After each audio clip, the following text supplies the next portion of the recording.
இந்த நாகர்குடியில உருவானவர் தான் முருகன், இயக்கர்குடியில சார்ந்தவர் தான் ராவணன். அவர் இந்த ரெண்டு குடிகளும் இணைந்துதான் தமிழ் என உருவாயிருக்கு. அப்ப குமரி கண்டம், அதுக்கு இப்ப இருக்கிறதுல ஈழத்துல இருந்து இமயம் வரைக்கும் அந்த அடையாளம் இருக்கு.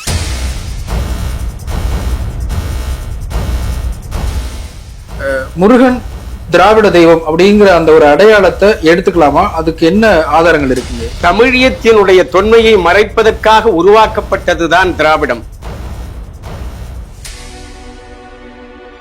காவடி கட்டி, ஏன்னா காவடியில தான் நிறைய பொருளை வைக்கலாம், கையில பையில எல்லாம் தூக்க முடியாது. காவடி கட்டி பொருளை எல்லாம் எடுத்துக்கொண்டு வந்து இலங்கையில் உகந்தை என்ற தென்பகுதி கடற்கரையில் வந்து இறங்குகிறார். முருகன் வந்து அங்க இறங்குறார் தன்னுடைய மக்களோடு. 49 நாடுகள் இருந்திருக்கிறது. அது மட்டுமல்ல, குமரி மலை, குமரி ஆறு, பகுருளி மலை, பகுருளி ஆறு, இவையெல்லாம் இருந்திருக்கிறது. இதையெல்லாம் வந்து சிலப்பதிகாரத்தில் இளங்கோவடிகள் பதிவு செய்திருக்கிறார். பகுருளியாற்று பன்மலை எடுக்கத்து குமரிக்கோடும் கொடுங்கடல் கொள்ள.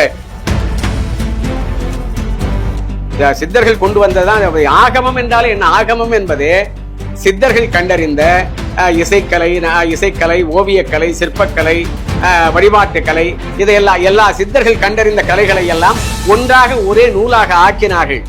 அதுக்குதான் ஆகமம் பேரு. ஆகமம் பூச்சாண்டி காட்டிட்டு இருக்காங்க இந்தியாவுல, தொலைக்காட்சியில. ஓம் ஓம் என்று சொல்லுவார்கள். மூல மந்திரம் தமிழுக்குரியது. ஏது சனாதனத்துல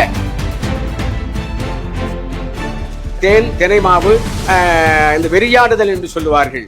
வேலன் வெறியாடுதல் என்று சொல்லி அந்த வெறி உணர்ச்சி வந்து ஆடுகின்ற நிலையெல்லாம் வரும்பொழுது அங்க ஊன் படைக்கின்ற நிலை உண்டு. இன்னைக்கு கேரளாவில் பாத்தீங்கன்னா மலைவாழ் மக்கள் வாழக்கூடிய பகுதியில முருக வழிபாட்டுல புலார் வைத்து வழிபாடு செய்கின்றது உண்டு. அமைச்சர் ராஜ்மோகன் ஆய்வு மேற்கொண்டிருக்கிறாரு. அதில் சில மதுரை சமண பள்ளிகள் அப்படின்னு குறிப்பிடுறாங்க. இது எல்லாமே சமணர்களுக்கானதா அல்லது சைவத்திற்கானதா? அதாவது சமணர்களுடைய அவர் சமய நூலை கற்றுக் கொடுப்பதற்கு தனியாக இருக்கும், பொது பள்ளிகளும் இருக்கும். அத்தனை சமயங்களுக்கும் வாரி கொட்டி கொடுத்திருக்கிறது கபிலருடைய சாங்கி. ஆனா அந்த சாங்கிய நூல்கள் ஒண்ணு கூட எல்லாத்தையும் அழிச்சிட்டாங்க. முருகன் கௌமார சமயத்தை சார்ந்தவர் அப்படின்னு ஒரு அதில் கௌமார சமயம் என்று சொல்வதெல்லாம் பின்னால உருவானது, அப்படி உருவாக்குனது.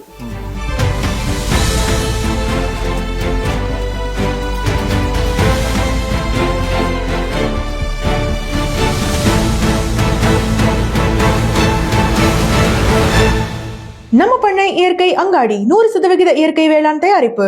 தொடர்புக்கு 87 54 44 92 99. டிஎன் மீடியா பார்வையாளர்களுக்கு அன்பு வணக்கம். இன்றைய சிறப்பு நேர்காணலில் ஆன்மீகம், இலக்கியம், இசைத்தமிழ், தமிழர் மெய்யியல் என்று தொடர்ந்து தமிழர் வாழ்வியலுக்கு ஒரு பெரும் பங்காற்றி வரக்கூடிய முதுபெரும் அறிஞர் இறைநெறி இமயவன் அவர்களோடு உரையாட இருக்கிறோம். ஐயா வணக்கம். வணக்கம் ஐயா, உங்களை சந்திச்சதில் மிக்க மகிழ்ச்சி. மகிழ்ச்சி மகிழ்ச்சி மகிழ்ச்சி. முருக வழிபாடு, முருகன் தொடர்பான பல்வேறு விடயங்கள் இன்றைக்கு ஒரு பெரிய பேசுபொருளா மாறி இருக்கு. குறிப்பா முருகன் ஒரு திராவிட தெய்வம் அப்படின்னு வித்யானந்தன் ஒரு நூல் எழுதுறாரு. அந்த நூல் அதை மையமா வச்சு ஆய்வு செய்து கவிஞர் அறிவுமதி அவர்கள் தமிழ் முருகன் அப்படிங்கிற ஒரு புத்தகத்தை எழுதுறாரு. முருகன் திராவிட தெய்வம் அப்படிங்கிற அந்த ஒரு அடையாளத்தை எடுத்துக்கலாமா? அதுக்கு என்ன ஆதாரங்கள் இருக்குங்க? திராவிடம் என்ற கருத்தியலே ஒரு புனையுரை. திராவிடம் என்பது இனம் அல்ல, மொழி அல்ல. ஆகவே இரண்டுக்குள் இந்த முருகன் பற்றிய கருத்தியலை அடக்குவது என்பது அது புறம்பானது. திராவிடம் என்பது ஒன்று இனத்தின் பெயராக இருக்க வேண்டும், இல்லை மொழியின் பெயராக இருக்க வேண்டும். அது ஒரு புனைவு, அவ்வளவுதான். எப்படி சமயத்துக்குள் ஒரு தொன்ம கதைகள் வருகின்றதோ அதுபோல திராவிடம் என்பது அது ஒரு புனைவாக சொல்லப்படுகின்றது. அப்படிப்பட்ட ஒரு இனமும் கிடையாது, அப்படிப்பட்ட ஒரு மொழியும் கிடையாது. ஆகவே அதற்குள் முருகனை அடக்குவது என்பது சரியானதும் அல்ல. இப்ப கீழடி நாகரிகம், திராவிட நாகரிகம் அப்படிங்கிறாங்க. தமிழ் இலக்கியங்கள் எல்லாமே திராவிட களஞ்சியங்கள், திராவிட களஞ்சியத்துக்குள்ளதான் தமிழ் இலக்கியங்கள் வருது அப்படிங்கிற ஒரு பார்வையை திராவிட ஆய்வாளர்கள் வைக்கிறாங்க. இப்ப அந்த வரிசையில திராவிட தெய்வத்திற்குள் தமிழ் முருகன் அப்படிங்கிற கொண்டு வர்றாங்களோ அப்படின்னு எடுத்துக்கலாமா? தமிழியத்தினுடைய தொன்மையை மறைப்பதற்காக உருவாக்கப்பட்டதுதான் திராவிடம். உலகத்தின் தொன்மையான தரவுகள் எல்லாம் தமிழியத்தை சார்ந்து இருக்கிறது. ஆகவே தமிழியம் என்பதை மறைக்க வேண்டும் என்பதற்காகவே இந்த திராவிடம் என்ற புனைகதை உருவாக்கப்பட்டிருக்கிறது. ஆகவே அதை அந்த கருத்தியலுக்குள் இதை அடக்குவது என்பது முறையானது அல்ல என்பது என்னுடைய கருத்து. அதே போல திராவிடம் அப்படிங்கிற அந்த பெயரே வந்து பிராமணர்களை குறிப்பதற்கான பெயர் அப்படிங்கிற ஒரு செய்தியும் சொல்லப்படுது. தென்னிந்திய பிராமணியத்தை குறிப்பதாக ஒரு கருத்து நிலவுகின்றது. இப்பொழுது கூட ராகுல் டிராவிட்னு கூட ஒரு கிரிக்கெட் பிளேயர் இருந்தார். ஆகவே அது தமிழியத்தை ஒட்டி அந்த திராவிடம் என்ற சொல் குறிக்கப்படவில்லை, ஆரியத்தை ஒட்டித்தான் அது குறிக்கப்படுகிறது. நீங்கள் சொல்வதை போல் அந்த கருத்தியல் என்பது இந்த திராவிட கருத்துகள், திராவிட வரலாறுகள் என்று சொல்லுவது உலகத்தின் மிக தொன்மையான தமிழியத்தின் வரலாற்றை மூடி மறைப்பதற்காக உருவாக்கப்படுவதானே தவிர அது வேறு ஒன்றுமல்ல. ஆனா தமிழர்னு சொன்னா உள்ள பிராமணர் வந்துருவாங்க, திராவிடர்னு சொன்னா பிராமணர்கள் வரமாட்டாங்க, அதற்காகத்தான் திராவிட இயக்கம் அப்படின்லாம் சொல்றாங்களே. அது எப்படி சொல்ல முடியும்? தமிழ் என்றால் தமிழ் தான், ஆரியம் என்றால் ஆரியம் தான். அதை எப்படி மறுக்க முடியும்? இது ஒரு பொய்யுரை புனை கதையை கட்டுரைத்து தமிழியத்திற்குள் பிறமொழியாளர்கள் நுழைந்து இதை ஆக்கிரமித்து அவர்கள் தங்களுடையதாக ஆக்கிக் கொள்வதற்காக உருவாக்கப்பெற்றதே இந்த செயல் என்பது என்னுடைய கருத்து. இதைத்தான் வரலாற்று அறிஞர்கள், ஆய்வாளர்கள் எல்லாம் தொன்று தொட்டு சொல்லி வருகின்றார்கள். இதை அதே போல முருகனையும் முருக வழிபாட்டையும் எப்படி புரிஞ்சுக்கிறது? குறிப்பா முருகனுக்கான பெயர்கள்ல சுப்பிரமணியன், கார்த்திகேயன், கந்தன், வேலன், முருகன் இப்படி பல்வேறு பெயர் இருக்குது. குறிப்பா சுகிசிவம் என்ன சொல்றாங்கன்னா, வடநாட்டுல கூட முருக வழிபாடு சுப்பிரமணியம்ங்கிற பேர்ல இருந்தது அப்படின்னு சொல்றாரு. அதை எப்படி புரிஞ்சுக்கிறது? அதாவது முருக வழிபாடு என்பது வடநாட்டில் மட்டுமல்ல, ஆப்கானிஸ்தான்ல பிராகு என்று சொல்லக்கூடிய மொழி பேசுகின்ற மக்கள் இருக்கிறார்கள். அந்த மொழி 80 விழுக்காடு தமிழை ஒட்டி தான் இருக்கும். அந்த மக்கள் முருக வழிபாட்டை செய்கின்றார்கள். அதுபோல ஈராக்ல குர்தீஸ் என்ற ஒரு இன மக்கள் இருக்கின்றார்கள். அந்த இன மக்கள் அவர்கள் இந்த மயில், வேல் வழிபாட்டை எல்லாம் இன்றைக்கும் செய்கின்றார்கள். பரவலாக ஈழத்தமிழர்கள் மற்றும் பல்வேறு நாடுகளில் வாழ்கின்ற தமிழர்கள் எங்கெல்லாம் சைவம் சார்ந்து இருக்கிறார்களோ அவர்கள் முருக வழிபாட்டை இன்றைக்கும் அவர்கள் கைகொண்டு வருகின்றார்கள். எங்கெல்லாம் வாழ்கின்றார்களோ அங்கெல்லாம் முருக வழிபாடு தோன்றி இருக்கிறது. ஆனால் அந்த முருக வழிபாடு எப்பொழுது தோன்றியது, எப்படி வளர்ந்தது என்ற கருத்தை நான் வைக்க விரும்புகிறேன். அதாவது இது வடபுலத்தை சார்ந்தது, வடபுலத்தை சார்ந்தவன் தான் முருகன் என்று சொல்லுகின்ற கருத்தியல் இது ஒரு கற்பனையான வடிவம்.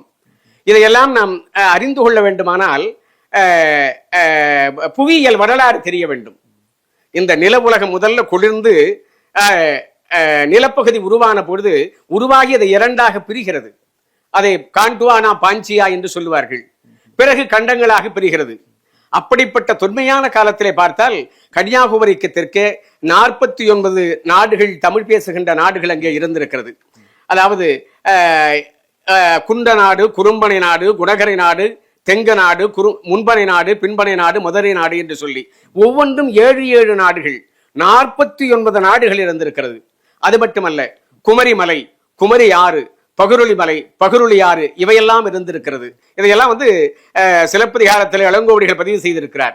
பகுருளியாற்று பன்மலை எடுக்கத்து குமரிக்கோடும் கொடுங்கடல் கொள்ள என்று சொல்லி இலக்கியத்திலே பதிவு செய்கின்றார். அதுபோல முதல் தமிழ்ச்சங்கம் இருந்த மதுரை மாநகரம், அதுவும் கடல் கொண்டது. 2வது தமிழ்ச்சங்கம் இருந்த கபாடபுரம், அதுவும் கடல் கொண்டது. அந்த முதல் தமிழ்ச்சங்கம் இருந்த மதுரை மாநகரத்திலேதான் சைவ சமயத்தில் இறைவனாக சொல்லப்பெறுகின்ற ஆதி சிவனார் தமிழ்ச்சங்கத்தின் தலைமை புலவனாக இருந்து தமிழாய்ந்தார் என்று சைவ சமய மரபு சொல்லும். ஆனால் வரலாறு என்ன சொல்லும் என்றால் அவர் பாண்டிய மன்னன் என்று சொல்லும். நாடாண்ட மன்னர்கள் வழிபடும் தெய்வங்களாக பின்னாலே மாறி போகின்றார்கள். கருத்தியல் மெய்யியல் கோட்பாடுகள் எல்லாம் வளர்ந்த பிறகு அண்ட சராசரத்தை எல்லாம் இயக்குகின்ற ஒரு ஆற்றல் உண்டு, அது பரம்பொருள் என்ற நிலை வந்த பிறகு அந்த பரம்பொருளோடு அவர்கள் இணைக்க பெறுகின்றார்கள். இதுதான் வரலாற்று வடிவம். அந்த ஆதிசிவனாருடைய காலத்துக்கு பிறகுதான் முருகனுடைய காலம் வருகின்றது. அவர் குறிஞ்சி நிலத்தை பெரும்பகுதி பார்த்தீர்கள் என்று சொன்னால் குமரி கண்டத்துல எல்லாமே குறிஞ்சி நிலப்பகுதிகள் தான், பெரும்பகுதியான நிலங்கள்லாம். அந்த ஆதி சிவனாருக்கு பிறகு குறிஞ்சி நில தலைவனாக இருந்தவர் முருகப்பெருமான். அந்த காலத்துல மிகப்பெரிய கடற்கோள் நிகழ்கின்றது. அப்படி கடற்கோள் நிகழும் பொழுது மக்கள் எல்லாம் இறந்துவிட இருக்கின்றவர்களை எல்லாம் அடைத்துக் கொண்டு கையில இருக்கிற பொருள்களை எல்லாம் எடுத்துக் கொள்வதற்காக காவடி கட்டி, ஏன்னா காவடியில தான் நிறைய பொருளை வைக்கலாம், கையில பையில எல்லாம் தூக்க முடியாது, காவடி கட்டி பொருளை எல்லாம் எடுத்துக்கொண்டு இலங்கையில் உகந்தை என்ற தென்பகுதி கடற்கரையில் இறங்குகிறார். முருகன் அங்க இறங்குறார் தன்னுடைய மக்களோடு. அங்க நெய்தல் நிலப்பகுதியில இருந்து பிறகு என்ன செய்கின்றார், உள்ள முல்லை நில பகுதிக்கு உள்ளே வருகிறார். அந்த முல்லை நில பகுதி தான் கபிலவத்தை, கபிலவனம் என்று இன்றைக்கு சொல்லப்பெறுகின்றது. அங்கே வந்து சில காலம் வாழ்ந்த பிறகு அதன் பிறகு குறிஞ்சி பகுதி நோக்கி போகிறார். அதுதான் கதிர்காமம். அந்த கதிர்காமத்திலே தான் பனங்காடுகளை எல்லாம் எரியூட்டி வேளாண்மையை துவக்குவதற்காக நிலத்தை சீர்படுத்தி திணை வேளாண்மையை அங்கே துவக்குகின்றார். அங்கதான் கதிர்காமம். அந்த கதிர்காமத்தில் தான் வந்து வள்ளியை மணமுடிப்பதெல்லாம் கதிர்காமத்திலே தான் வள்ளியை மணமுடிப்பது எல்லாம். அந்த இதுல கபிலவத்தையில இருந்த பொழுது அங்க சூரன் கோட்டை என்று ஒரு கோட்டை இருக்கு. அந்த கோட்டையில வாழ்ந்த ஒரு குறிஞ்சி தலைவனுக்கு இவருக்கும் போர் நடந்திருக்கிறது. அதைத்தான் சூரபத்மன் போர் என்று சொல்லுவார்கள். அது கபிலவத்தையில இருப்பதாக நான் கேள்விப்பட்டிருக்கிறேன். முதல்ல அவர் வந்து குமரிக்கண்டத்தில் இருந்து மக்களை எல்லாம் அழைத்துக் கொண்டு காவடி கட்டி பொருட்களை எல்லாம் எடுத்துக்கொண்டு அந்த இன்றைக்கு உகந்தை அந்த வரலாறு எல்லாம் தமிழர்களுக்கு தெரியவில்லை. எப்படி தமிழர் முருகன் கதிர்காமத்தில் வந்து அவர் குடிகொண்டார் என்ற வரலாறே தெரியாது. அந்த உகந்தையிலே வந்துதான் இறங்கி வாழ்ந்து அதன் பிறகு கபிலவத்தைக்கு வந்து, இந்த கபிலவத்தை என்று சொல்லுகின்ற பொழுது கூட கபிலவஸ்தை என்று ஒரு நினைவு வரலாம். உங்களுக்கு புத்தரை பற்றி நினைவு ஒட்டி வர முடியும். ஏன்னா தென்பகுதியில் இருந்த வரலாற்று தடயங்கள் தான் வடக்கு நோக்கி பயணித்திருக்கிறது. அதுபோல காசி என்பது வடக்கே போகிறது, கங்கை என்பது வடக்கே போகிறது. ஈழத்தில் ஓடுகின்ற நதிகள் எல்லாம் கங்கை கங்கை என்றே முடியும். அந்த கங்கை என்ற பெயர் தான் வடக்கு நோக்கி போகிறது.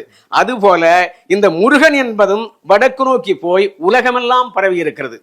கதிர்காமத்திலே வந்து முருகன் அங்கே வேளாண்மையை துவக்கி வாழ்கின்றார். அதன் பிறகுதான் இரண்டாவது தமிழ்ச்சங்கம் இருந்த கபாடபுரம். அந்த கபாடபுரம் எங்க இருக்குன்னாக்கா திருச்செந்தூருக்கு பக்கத்துல கீழே கடலுக்கு அடியில் இருக்கு. அந்த கபாடபுரத்தினுடைய குன்றின் உச்சி தான் இப்ப இருக்கிற திருச்செந்தூர். அங்க இரண்டாவது தமிழ்ச்சங்கத்தின் தலைமை புலவனாக இருக்கிறார். அவர் வந்து சரக்கலையை இந்த உலகுக்கு கற்றுக் கொடுத்திருக்கிறார். சர ஓட்டம் என்ற ஒரு கலை இருக்கிறது இல்லையா, மூச்சுக்கலை, அது கற்றுக் கொடுத்திருக்கிறார். நீங்க வந்து எல்லா கிராமத்திலையும் பாத்தீங்கன்னா அரசு வேம்பு இரண்டுமே இருக்கும். அது சிவம் சக்தி. அந்த அரசு வேம்பு என்ற இரண்டு மரங்கள் இருக்கும். அதுல பாத்தீங்கன்னா இரண்டு பாம்புகள் சுற்றி கொண்டு இருக்கும். அதன் நடுவில் சிவலிங்கம் இருக்கும். அது வந்து முருகன் கற்றுக் கொடுத்த சரக்கலையினுடைய அடையாளம் தான் அந்த இரண்டு பாம்புகள் பின்னி கொண்டிருப்பதே. இந்த அடையாளத்தை தான் அந்த சிவலிங்கத்தை மட்டும் எடுத்துவிட்டு வேர்ல்டு மெடிக்கல் கவுன்சில் சீலா வச்சிருக்காங்க. ஆகவே முருகன் என்பவர் தமிழகத்துக்குரியவர். இன்னும் சொல்ல போனால் குமரிக்கண்டத்துக்குரியவர். குமரிக்கண்டத்திலே இருந்து பிறகு ஈழம் வருகின்றார். அதுதான் வரலாற்று உண்மை. இரண்டாவது தமிழ்ச்சங்கம் இருந்த கபாடபுரத்தில் தமிழ்ச்சங்கத்தின் தலைமை புலவனாக இருக்கிறார். இதுதான் இந்த வரலாற்று உண்மையை தவிர வடக்கில் பிறந்தவர், வடக்கில் வாழ்ந்தவர் என்பதற்கெல்லாம் எந்த சான்றுகளும் கிடையாது, எந்த தடயங்களும் கிடையாது. இந்துத்துவ அந்த வலதுசாரி ஆதரவாளர்கள் என்ன சொல்றாங்கன்னா, இமயத்து பிறந்தவர், அதனாலதான் முருகன் அங்கிருந்து தான் இங்க வந்தாரு அப்படிங்கிற மாதிரி எல்லாம் பேசுறாங்க. இப்ப இந்து சமயம் என்று சொல்லுவதோ சனாதனம் என்று சொல்லுவதோ அதில் சொல்லப்படுகின்ற தெய்வங்கள் எல்லாம் தமிழகத்துக்குரிய தெய்வங்கள். எனக்கு சரியாக நினைவில்லை, ராகவைக்காரா மூ ராகவைக்காரான்னு தெரியல, அவரே எழுதியிருக்கிறார். இங்க இருக்கிற பேச்சியம்மன், ஒரு குழந்தை பிறந்து ஒரு பேச்சியம்மனுக்கு சாமி கும்பிடுவாங்க. இப்ப என்னன்னா அது பிசாசு வழிபாடு போல ஆகிப்போச்சு. அந்த பேச்சியம்மன் தான் கலைமகளாகி தமிழகத்தில் வடக்கிலே சரஸ்வதியாக மாறுகின்றது. அதுபோல இங்கே இருக்கின்ற செல்லியம்மன் தான் செல்வத்துக்குரிய திருமகளாகி வடக்கே சென்று லட்சுமியாக மாறுகிறது. இங்கே இருக்கின்ற காத்தாயம்மன் தான் வடக்கே போய் பார்வதியாக மாறுகிறது. இந்து மதத்துக்குள்ளே சனாதனத்துக்குள் இருக்கின்ற தெய்வங்கள் அத்தனையும் தமிழகத்துக்குரிய தெய்வங்களே. புனை கதைகள், தொன்மங்கள் இவைதான் வடபுலத்துக்குரியவை. இப்ப தந்தைக்கும் பாடம் எடுத்தவர் முருகன் அப்படின்னு சொல்றாங்க. சிவபெருமான் வந்து சைவ சமயத்தினுடைய கடவுள் அப்படின்னு சொல்றாங்க. முருகனுக்கும் சிவனுக்குமான ஒற்றுமை என்ன? அப்படி தந்தை மகன் உறவுதானா, இல்ல வேறு இன்னும் பல்வேறு கதைகள்லாம் சொல்றாங்க, அதை எப்படி புரிஞ்சுக்கிறதுங்க? அது தந்தை மகன் என்று சொல்லுவது தொன்ம கதை. முதல் குறிஞ்சி நிலத்தில் வேந்தனாக இருந்தவர் சிவபெருமான். அவர் தான் வந்து மகேந்திரமலையில இருந்து பிறகு அவர் வாழ்ந்தது மகேந்திரமலை. மகேந்திரமலையும் கடல் கொண்டுட்டு அங்கதான் அவர் வந்து ஆகமத்து பொருளை எல்லாம் உபதேசித்திருக்கிறார்னு திருவாசகம் சொல்லும். மண்ணும் மாமலை மகேந்திர மதனில் சொன்ன ஆகமம் தோற்றுவித்தருளியும் என்று அந்த திருவாசகத்தினுடைய வரிகள்லாம் வரும்.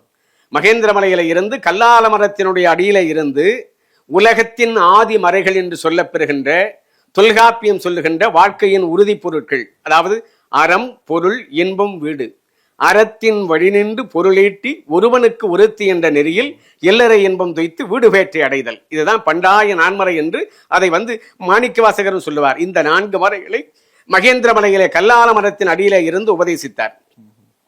பிறகு நாகரிகம் வளர வளர அரசு அமைந்து பாண்டிய மன்னனுடைய வேந்தனாகி தென்மதுரை கடற்கொண்ட தென்மதுரையில் தமிழ்ச்சங்கத்தின் தலைமை புலவனாக இருக்கிறார். வேளாண்மையை செய்வதற்காக அவர்தான் நிலவை மையமாக வைத்து ஒரு நாட்காட்டியை உருவாக்கினார். அதற்கு சந்திரமான ஆண்டு என்று சொல்லுவார்கள். அதை சொல்லுவது சந்திரமான ஆண்டு என்று சொல்லுவார்கள். அந்த காலகட்டத்திலே வாழ்ந்த மக்கள் அப்பொழுதும் பரவல் உலகமெல்லாம் நடக்கிறது. மக்கள் உலகமெல்லாம் பரவுகின்றார்கள். இன்றைக்கும் அரேபியாவிலே வாழ்கின்ற இஸ்லாமியர்கள் எல்லாம் அந்த பிறை பார்ப்பார்கள், அந்த சந்திரமான ஆண்டை பார்ப்பார்கள். அந்த சந்திரமான ஆண்டு என்பதை உருவாக்கியது யார் என்று சொன்னால் அந்த சிவன் தான் அந்த சந்திரமான ஆண்டை உருவாக்கி இருக்கிறார்.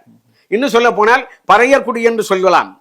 இன்றைக்கு எனக்கு தெரிந்து பறையர்குடியிலே சிவலிங்கம் என்றெல்லாம் பெயர் வைத்திருக்கிறார்கள். நான் சிறுபிள்ளையாக இருந்த பொழுதே பார்த்திருக்கிறேன். அந்த சந்திரமான ஆண்டுக்கு அந்த நாட்காட்டிக்கு பிறகு முருகன் சூரியனை மையமாக வைத்து ஒரு ஆண்டை உருவாக்குகின்றார். அதற்கு சூரியமான ஆண்டு என்று பெயர். அதை வேளாண்மைக்கு உகந்ததாக அதை மாற்றி அமைக்கிறார். இது போல பரிணாம வளர்ச்சியின்படி அந்த அறிவியல் பரிணாமம் முருகன் காலத்திலே அது மேலோங்கி வளர்கின்றது. ஆகிய அந்த கருத்தியலை ஒட்டி தந்தைக்கு உபதேசம் சொன்னவர் என்று சொல்லக்கூடிய தொன்ம கதைகள் உருவாகி இருக்கலாம். அதே போல முருக வழிபாட்டுல காவடி எடுப்பது, சூரசம்ஹாரம், இது எல்லாமே தமிழர் சடங்குகள் தானா? தமிழர் வழிபாடுகள் முறைகள் தானா? நிச்சயமாக தமிழ் சடங்குகள் தான். அதாவது கடற்கோள் நிகழும் பொழுது பொருட்களை எல்லாம் எடுத்துக்கொண்டு வருவதற்காகத்தான் காவடி கட்டி, நான் சிறுபிள்ளையா இருக்கும் பொழுது பதநீர் கொண்டு வருவாங்க. 2 பக்கமும் பானை கட்டி நடுவுல ஒரு மூங்கி தண்டை கட்டி காவடி எடுத்து வருவாங்க. அதெல்லாம் நிறைய கொண்டு வரலாம். ஆகவேதான் அந்த நினைவு தான் இந்த காவடி எடுத்தல் என்பது. சூரசம்ஹாரம் அவர் கபிலவத்தையில தங்கி இருக்கும் பொழுது அங்க சூரன் என்று ஒரு சூரக்கோட்டைன்னு இப்ப இருக்கு. சூரன் என்பவர் வாழ்ந்திருக்கிறான். அவருக்கும் இடையே போர் நடந்திருக்கிறது. அந்த வரலாற்று நிகழ்வினுடைய அடையாளம் தான் இந்த சூரசம்ஹாரம் என்று சொல்லுவது.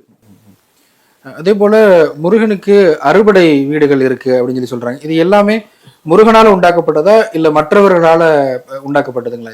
இது மற்றவர்களால் தோற்றுவிக்கப்பட்டதா? அதாவது 6 முகம் என்று சொல்லுவது 6 வகையான கலைகளில் வல்லவர்.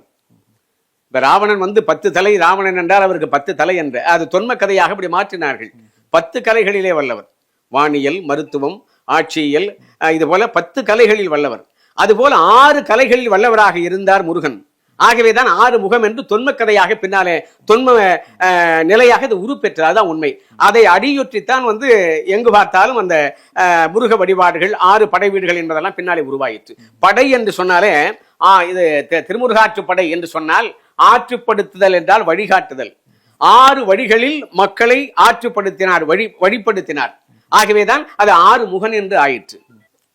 மருத்துவம், இசை, அந்த இப்ப சொல்லக்கூடிய சண்முக பிரியா என்ற ராகம் கூட அவருக்குரிய ராகம். இது பின்னாலே பெயரை மாற்றி விட்டார்கள். அதனுடைய இயற்பெயர் என்ன என்று தெரியவில்லை. அப்புறம் ஓகக்கலை, சரக்கலை, இப்படி 6 கலைகளை மக்களுக்கு கற்றுக் கொடுத்து மக்களை ஆற்றுப்படுத்தினார். ஓகம்ங்கிறது யோகா.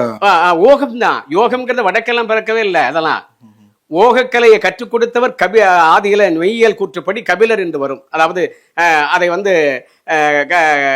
கல்வியல் பரிணாமமாக கொண்டு வந்தவர் கபிலர் என்று சொல்லுவார்கள்.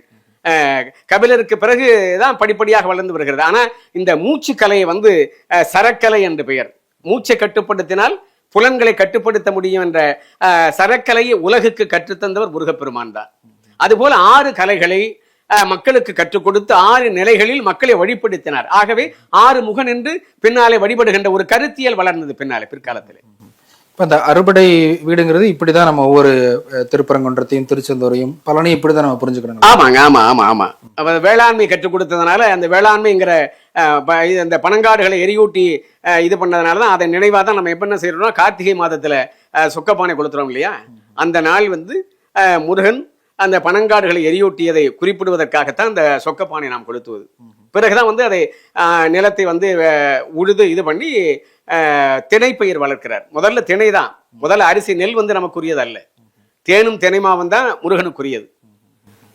அதே போல பழனி தண்டாயுத பாணியில ஞானப்பழமாய் நின்றவர் அப்படிங்கிற செய்தி அதே போல நவபாசன சிலை, இதெல்லாம் எதுவும் குறிப்பா ஒரு விசேஷம் எதுவும் இருக்குங்களா இதுக்கு பின்னாடி? இது கருத்திய இதை பின்னாலே இருந்த சித்தர்கள் எல்லாம் அவரை வழிபாடு செய்கின்ற சிலையை செய்வதற்காக அதன் வழியாக மக்கள் உடல் நலம் பெற வேண்டும் என்பதற்காக இந்த நவபாஷான கட்டை உருவாக்கினார்கள். 9 நஞ்சை கலந்து உருவாக்கியதை உருவாக்கினார்கள். அதுல முதல் நாள் இரவு சந்தனத்தை பொதித்து வைத்திருப்பார்கள். அந்த சந்தனத்தை காலையில எடுத்து அதை மற்றவர்களுக்கு கொடுத்தால் தீராத நோய்கள் எல்லாம் தீரும். அப்படி தீர்க்கின்ற மருந்தையே முருகன் வடிவமாக பழனியிலே உருவாக்கி வைத்தார் போகர். போகர் இந்த கதிர்காமம் போயிருக்கார்.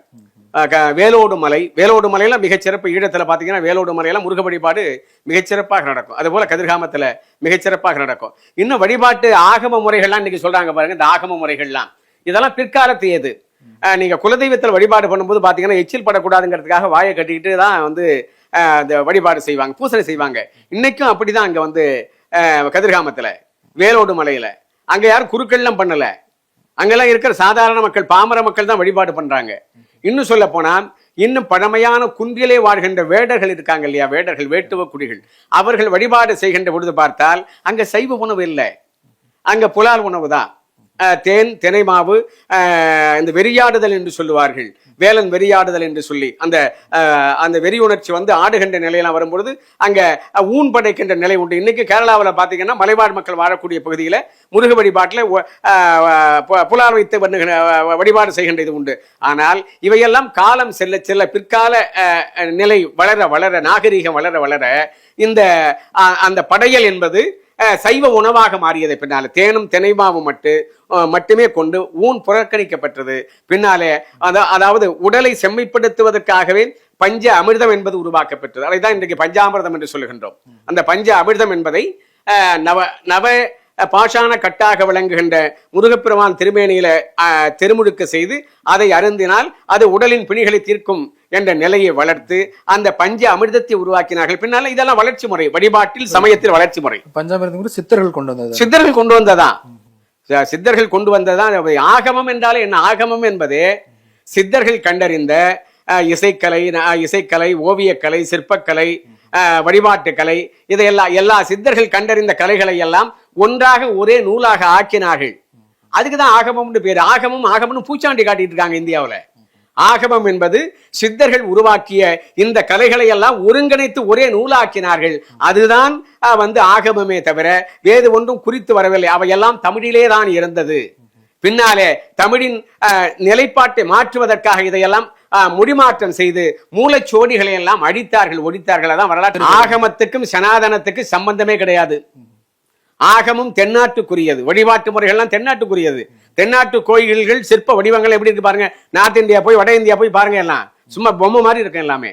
அந்த தெய்வீகத்தன்மை கிடையாது. கலைகள் எல்லாம் தென்னாட்டுக்குரியது, ஆகமும் தென்னாட்டுக்குரியது. இன்னும் சொல்ல போனால் பரம்பொருள் கோட்பாடு என்பதே தமிழுக்குரியது, தென்னாட்டுக்குரியது. இப்ப சனாதனத்துல பரம்பொருள் கோட்பாடே கிடையாது. எல்லாம் சிறு தெய்வங்கள் தான் எல்லாமே. பஞ்சாட்சரமே கிடையாது. ஓம் நம சிவாய, சிவாய நமோங்கிற பஞ்சாட்சரம் கிடையாது.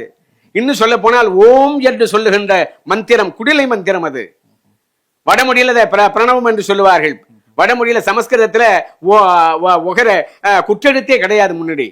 தமிழ் கொடுத்த கொடை. இன்னும் அகச்சான்று சொல்லணும்னா இருவர் உரையாடுகின்ற பொழுது ஒருவர் கருத்து ஏற்புடையதாக இருக்குமானால் அப்பொழுது ஓம் என்று சொல்ல வேண்டும். அதை அளபடையில ஓம் நீட்டி சொல்லணும். ஆனா ஓம் என்று சொன்னாலும் பரவாயில்லை என்று செய்தார்கள். அதுதான் இன்னைக்கு நம்ம பேசும்பொழுது நம்ம ஆமான்னு மாத்திட்டோம். எல்லாத்தையுமே எதையுமே மாத்திடுவோம் நம்ம. ஆனா அந்த சுவடுகள் அழியாம இன்னைக்கும் உலகத்தின் தொன்மையான மக்கள் வாடுகின்ற நிலையை நான் யாழ்ப்பாணத்திலே பார்க்கிறேன் என்று பெர்னாட் ஷா சொல்லுவார். இன்றைக்கு யாழ் மக்கள் பேசும்போது பாருங்க தொலைக்காட்சியில ஓம் ஓம் என்று சொல்லுவார்கள். மூல மந்திரம் தமிழுக்குரியது. ஏது சனாதனத்துல, இந்து சமயத்துல அதெல்லாம் கிடையாது. இது சித்தாந்த சைவத்துக்குரியது. இன்னும் குறிப்பாக சொல்ல வேண்டுமானால் சித்தாந்த சைவத்துக்குரியதுதான் ஓம் என்று சொல்லப்படுகின்ற இந்த குடிலை மந்திரம் என்பதை தொலைக்காட்சியில ஓம் ஓம் என்று சொல்லுவார்கள். மூல மந்திரம் தமிழுக்குரியது. ஏது சனாதனத்துல. இன்றைக்கும் யாழ்ப்பாணத்து தமிழர்கள் எல்லாம் தெளிவாக ஓம் ஓம் என்றுதான் சொல்வார்கள். இதுதான் கடந்து பிற நாட்டு சமயங்கள் ஆமன் என்றெல்லாம் பின்னாலே மாறுகிறது. உலகத்தினுடைய கருவறையே குமரிக்கண்டம் தான். நிலவரையினுடைய பூமியினுடைய நடுப்பகுதி பூமத்திய ரேகை பகுதி தான் முதல்ல குளிர்ச்சி அடையுது. குளிர்ந்து நிலம் குளிர்ந்து முதல்ல உயிர்கள் தோன்றி ஒரு செல் உயிர் தோன்றி பரிணாம வளர்ச்சி அடைந்து உலகத்தின் ஆதி மனிதனாகிய தமிழன் குமரிக்கண்டத்தில் தோன்றுகின்றான்.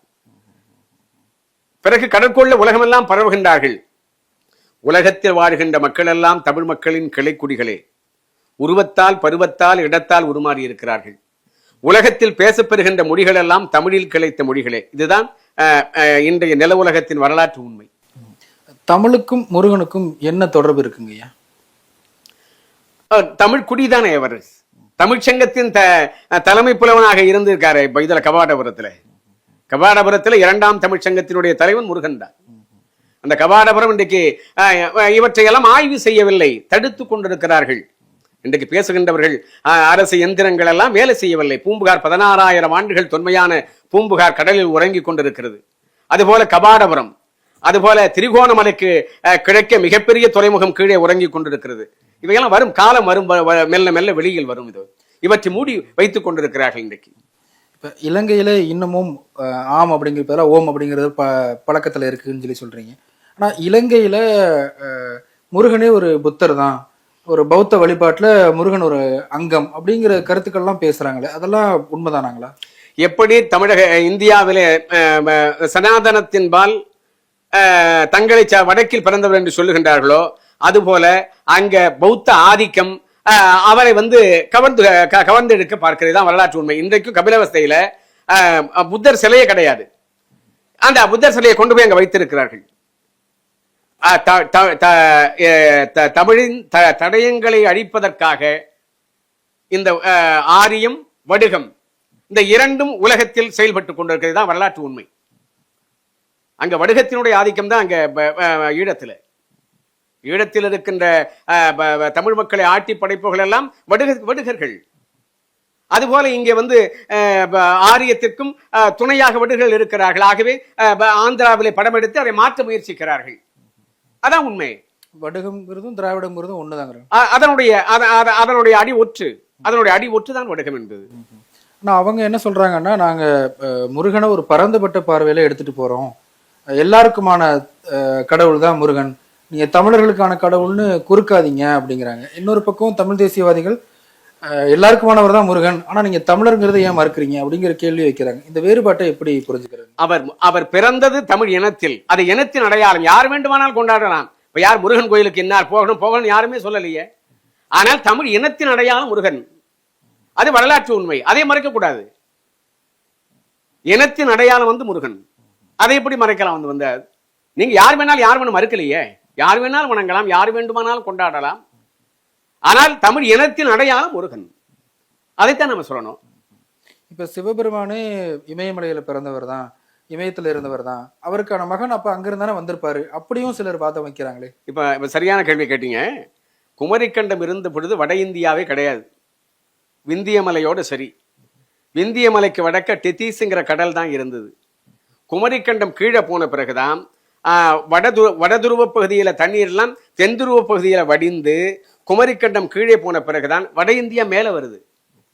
காலத்தால் மிக பழமையானது அல்ல. இமயமலை இருக்கு, அது ஒரு மண்மலை. இன்னைக்கு உலகத்திலேயே மிக பழமையான மலைன்னா பொதிகை மலையை சொல்லலாம், ஈழத்தில் இருக்கிற மலைகளை சொல்லலாம். இமயமலையெல்லாம் மண்மலை, இதெல்லாம் பிற்காலத்தில் தோன்றியது. வட இந்தியாவை எல்லாம் பிற்காலத்திலே தோன்றியது. எப்படி அதுக்கு உடமையாக இருக்க முடியும்? உங்களுக்கு காலத்தால் மிக பிந்தையது. தென்பகுதி தான் முந்தையது. இறைவனுக்கு என்ன பேரு? தென்னு தான் பேரு. தென்னாடுடைய சிவனை போற்றி எந்நாட்டவர்க்கு மறைவா போற்றின்னு தான் பேரு. வடநாட்டுடைய சிவனை போற்றி மேலாளுடைய சிவனை போற்றி சொல்லலையே. ஏன்னா வரலாற்று உண்மை. தென்பகுதியில தான் வாழ்ந்தார் சிவன். அவர் தெய்வமாக வணங்கப்பெறுகின்றார். அதுபோல முருகப்பெருமான் வணங்கப்பெறுகின்றார். அதனால தென்னகம்தான் தொன்மையானது. உலகம் சொல்ல வேணால் உலகத்தினுடைய கருவறை குமரிக்கண்டம் தான். வரலாறு தெரியலன்னா முன்னாடி ஒரு 40-50 வருஷத்துக்கு முன்னாடினா சொல்லி ஏமாத்திட்டு இருக்கலாம். வடக்க பிறந்தாரு, தெற்க பிறந்தாரு, எங்க பிறந்தாருன்னு. இது அறிவின் முதிர்ச்சி வந்திருக்கின்ற காலம். வரலாற்று உண்மையை மறைக்க என்னதான் மறைச்சாலும் கீழடியை மறைக்க முடியாது. கீழடி திராவிட நாகரிகம்னு தொடர்ந்து பேசுறாங்களே. திராவிட அதான் வடுகத்தினுடைய சூழ்ச்சி. அது வடுகத்தினுடைய சூழ்ச்சி தான் திராவிடம் என்பது. ஏன் இங்க தமிழினுடைய வடிவத்தை மறைப்பதற்காக வடுகமும் ஆரியமும் செய்கின்ற சூழ்ச்சி தான் திராவிடம் என்பது. நேற்றைக்கு கூட மதுரை இந்த மலையடி வார இந்த பகுதிகளில் பல்வேறு சமணர் குகைகள் கண்டுபிடிச்சிருக்கிறாங்க. அதுல தமிழ் எழுத்துக்கள் இருப்பதா செய்யறாங்க. கீழடி நாகரிகத்துக்கு கூடுதல் வலு சேர்க்கக்கூடியதா இருக்குது. ஆனா தொடர்ந்து இந்த அரசாங்கங்கள் திராவிட நாகரிகம் அப்படிங்கிறதே சொல்லிட்டு வர்றாங்க. ஏன்னா அதாவது ஆட்சி எந்திரமெல்லாம் ஆரியத்தின் கையிலும் வடுகத்தின் கையிலும் தான் இருக்கு. இன்று வரைக்கும் ஆரியத்தின் கையிலும் வடுகத்தின் கையிலும் தான் அதிகாரம் இருக்கிறது. ஆகவே அதிகாரம் இருக்கின்றவர்கள் உண்மையை மறைக்கிறார்கள். அதான் வரலாற்று உண்மை. ஏது என்ன திராவிடம் நாடா மொழியா காட்டணும் இல்ல? திராவிட நாடுன்னு ஒண்ணு இருக்கா? திராவிட மொழின்னு இருக்கா? திராவிட இனம்னு இருக்கா? ஒண்ணுமே கிடையாது. ஒரு வெற்று வெட்டு வச்சுக்கிட்டு வந்து திராவிடம்னு ஒண்ணு கட்டுக்கதை அமைக்கிறது தமிழ் இனத்தினுடைய தொன்மையை மறைப்பதற்குத்தான். அதான் உண்மை. அதே போல முருகனே ஒரு சித்தர் தான், அவர் கடவுள்லாம் கிடையாது, இப்படியும் சில கருத்துக்களை முன்வைக்கிறாங்களே, அது எந்த அடிப்படையில்? முருகப்பெருமான் இந்த உலகத்தில் தோன்றி அதான் சித்தராக உயர்ந்தவர், பிறகு மக்களால் கடவுளாக வணங்க பெறுகின்றவர். அதான் வரலாற்று உண்மை, வரலாற்று பார்வை. சமய பார்வை என்பது வேறு. நான் சமயத்தின் வழியாக பேசல, வரலாற்றின் அடிப்படையில் சொல்றேன். அவர் குறிஞ்சி நில தலைவனாக இந்த உலகத்தில் தோன்றினார். ஓக கலைகளையெல்லாம் கற்றறிந்து சித்தராக இந்த உலகத்திலே வாழ்ந்தார், மக்களை வழிபடுத்தினார். பிறகு மக்களாலே அவர் தெய்வமாக வணங்க பெறுகின்றார். இதான் வரலாற்று உண்மை. அதுல எதுவும் மாற்றி அமைப்பதற்கு எதுவும் இல்லை. இதை வந்து வடக்கே பிறந்தார் தெற்கே பிறந்தார், வடக்கே ஏது அங்க பிறக்கிறதுக்கு? வடக்கு அப்ப ஏது நிலைமை கிடையாது. குமரிக்கண்டம் இருந்தப்ப கடல் தானே இருந்துச்சு வடக்க. இந்த பூகோளம் படிக்கிறதுல யாரும் ஜியாகிரபி சரியா படிச்சாங்கன்னா சரியா பதில் சொல்லுவாங்க. குமரிக்கண்டம் இருந்தப்போ விந்திய மலைக்கு தெற்கே ஒண்ணுமே கிடையாது, எல்லாம் கடல் நிலப்பரப்பா தான் இருந்துச்சு. அதனாலதான் விந்திய மலைக்கு தெற்கே நடந்த போர்கள் எல்லாம் வரலாற்று ஆய்வாளர்கள் வந்து கர்நாடக போர்கள் என்பார்கள். கர்நாடகம் என்றால் பழமையானதுன்னு அர்த்தம். உலகத்தின் இசை பழமையான இசை தமிழ் இசை. அதுக்கு நுழையில அது பெரிய சப்ஜெக்டா போயிடும். அதையே வடுகமும் ஆரியமும் தெரித்து கர்நாடக இசை என்று மாற்றி தமிழ் இசைக்கு வேற இது வேற என்று மாற்றி சொல்லுவார்கள். இதுதான் வரலாற்று உண்மை. உலகத்தின் ஆதியனும் தமிழ் இனம் தான். அந்த தமிழினத்தின் வரலாற்றை தடுப்பதற்காகத்தான் ஆரியமும் வடுகமும் இணைந்து கைகோர்த்து நிற்கிறது. இதுதான் வரலாற்று உண்மை. அதே போல முருகனுக்கான அடையாளமா வேல், மயில், கோழி இதெல்லாம் காட்சிப்படுத்தப்படுது. குறிப்பா அந்த வேல் சொல்லக்கூடிய ஆன்மீக தத்துவம் என்ன இருக்கு, அதுக்கு பின்னாடி என்ன மறைப்பொருள் இருக்குங்க ஐயா? அதாவது முதல்ல வந்து குறிஞ்சி நிலத்தில் வாழும் பொழுது தொன்மையான காலத்துல பாத்தீங்கன்னா கற்கள் தான், பிறகு கற்கோடரிகள் வருது. பின்னாடி அந்த வேட்டை களம் அதிகரிக்கிறதுக்காக மனிதனுடைய இதனால உருவாக்க பெற்றது வந்து ஈட்டி. அந்த அந்த வடிவத்தில் தான் இந்த வேல்ங்கிறது வருது. இதை விட வேட்டைக்களம் அதிகமாக பெருகுவதற்கு தான் வந்து வில்லும் அம்பும் பயன்படுத்துவாங்க. இது வந்து ரொம்ப பிற்காலம். நெய்வேலியில பகுதியில ஒரு முருகன் இருக்கு, மிக பழமையான முருகன். அந்த முருகன் அது பாத்தீங்கன்னா கையில வேல் இருக்காது, வில்லும் அம்பு தான் இருக்கும். நெய்வேலியில பழமையான முருகன் அது, வில்லும் அம்பு தான் இருக்கும். அந்த வேட்டைக்களம் போர்க்களத்தில் பயன்படுத்துகின்ற நிலையில வந்து முதல்ல அந்த வேல் ஈட்டி என்பது அந்த நிலைக்கு அடுத்த அதை ஒட்டிய நிலையில அந்த வேல் என்பது வருகின்றது. அதான் அந்த வாழ்வியல் நிலையில அதை சொல்லுவார்கள். தத்துவார்த்தமாக சொல்லுகின்ற பொழுது ஒரு அறிவியல் விளக்கம் சொல்லுவாங்க. அதாவது இன்னொரு உண்மை என்னன்னா, இந்த மக்களெல்லாம் குறிஞ்சி மக்களெல்லாம் மறைஞ்சி போய் இருக்கின்ற மக்களையெல்லாம் அழைத்து கொண்டு வந்து பார்க்கிற போது ரொம்ப பேர் இறந்து போயிடுறாங்க. மக்கள் வந்து எண்ணிக்கை ரொம்ப குறைஞ்சி போயிடுது. அப்படி இருக்கிறப்ப அப்பதான் வாழும் இடங்கள் தோறும் என்ன செய்யறாரு, வீட்டுக்கு வீடு இந்த முருங்கை மரம் இருக்கு தெரியுங்களா, முருங்கை மரம் வீட்டுக்கு வீடு அதை வளர்க்க சொல்லி இது பண்ணுவார். அது முருகன் மரம் தான், அது முருங்கை மரம் என்று பின்னாலே மாறி போய்விட்டது. முருகன் மரம் முருங்கை மரம். ஆமா ஆமா ஆமா. அந்த முருங்கை மரத்தினுடைய இலை, காய், பூக்கள், அதனுடைய பட்டை, அதனுடைய பிசின் எல்லாமே மருத்துவ பயனுடையது. இதுவெல்லாம் என்ன செய்யும்னாக்கா மகப்பேற்றை கொடுக்கக்கூடிய தன்மையை மக்களுக்கு உருவாக்கும். உலகத்தில் அதை போல மிகச்சிறந்த முருங்கைக்கீரையில் பார்த்தீங்கன்னா அதில் இருக்கிற விட்டமின் சி, அதில் இருக்கிற கால்சியம், பாஸ்பரஸ் மற்ற எதுலையுமே கிடையாது. இதை தெரிஞ்சு ஃபெடல் காஸ்ட்ரோ, அதாவது கியூபா நாட்டினுடைய அதிபர் ஃபெடல் காஸ்ட்ரோ தமிழ்நாட்டிலேருந்து அந்த முருங்கை மர கிளைகள் எல்லாம் போத்துக்கள் எல்லாம் வாங்கிட்டு போய் வீட்டுக்கு 2 போத்து வச்சு வளர்க்க இது பண்ணியிருக்காரு. இதை ஃபெடல் காஸ்ட்ரோ இந்த அப்படித்தான் இந்த முருங்கை மரத்தை வந்து மக்களுக்கு கொண்டு வந்தார். அதில் கூட என்ன செய்தார்கள், தற்காலத்தில் இந்த கார்பரேட் கம்பெனிகளுடைய இது என்னன்னா, முருங்கை மரம் சாப்பிட்டா கண் பார்வையே குறையாது. எனக்கு தெரிஞ்சு 90 வயசுல ஒருத்தர் என்ன பண்ணுவாரு, அரை வெளிச்சத்துல இந்த லைட்டு கம்பில் சின்ன பல்பு இருக்கும் பாருங்க, அந்த அரை வெளிச்சத்துல படிச்சுக்கிட்டு இருப்பாரு. ஐயா தாத்தா எப்படி படிக்கிறீங்கன்னு கேட்டீங்கன்னா அந்த கையை நீட்டி அப்படியே முருங்கை மரத்தை காட்டுவார். அதுதான் அப்படிம்பாரு. அந்த முருங்கை மரத்தை இருந்து சாப்பிட்டோம்னா உடம்புக்கு பிணி வராது, நோய் வராது, கண் பார்வை குறையெல்லாம் வராது. ஆனால் நோய் வரணும், அப்போ தான் மருந்து விற்கலாங்கிறதுக்காக இந்த கார்பரேட் கம்பெனிகள்லாம் ஜோதிடர்களை பிடிச்சி அவங்கள்ட்ட சொல்லி இந்த மரம் வந்து வீட்டுக்கு வாசலில் இருக்கக்கூடாது, இருந்தால் அதில் பேய் உட்காந்துக்கு பிசாசு உட்காந்துக்கும் அப்படின்னு கதை கட்டி முருங்கை மரத்தையே நிறைய கிராமங்கள் நிறைய அழிச்சிருக்காங்க. அது சொல்றாங்க வீட்டுல ஏதாவது கடன் பிரச்சனை ஏதாவது தொல்லை வந்துச்சுன்னா முருங்கை மரத்தை எடுத்துருங்க. முருங்கை போயிடுச்சுன்னா முருங்கை இல்லைனாக்கா மனிதனுடைய உடல்நலமே போயிடும். ஆமா, அதாவது ஆரியமும் வடுகமும் திட்டமிட்டு அழித்ததுல இதுவும் ஒண்ணு. கார்பரேட் கம்பெனிகள்லாம் சேர்ந்து அழிச்சது. அது போல ஆமையை வந்து அடிச்சு போட்டு ஆமை புகுந்த வீடு விளங்காதுன்னு சொல்லுவாங்க. ஆமையினாலதான் உலகத்திலேயே செல்வம் செழிச்சது வந்து தமிழகத்து.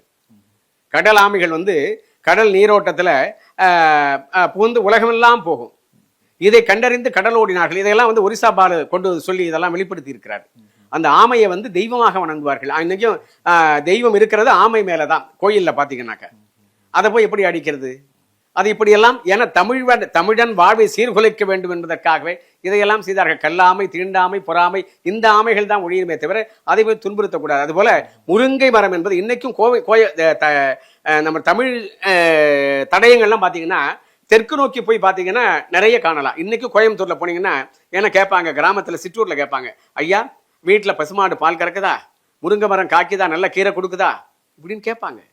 இது வழக்காறு.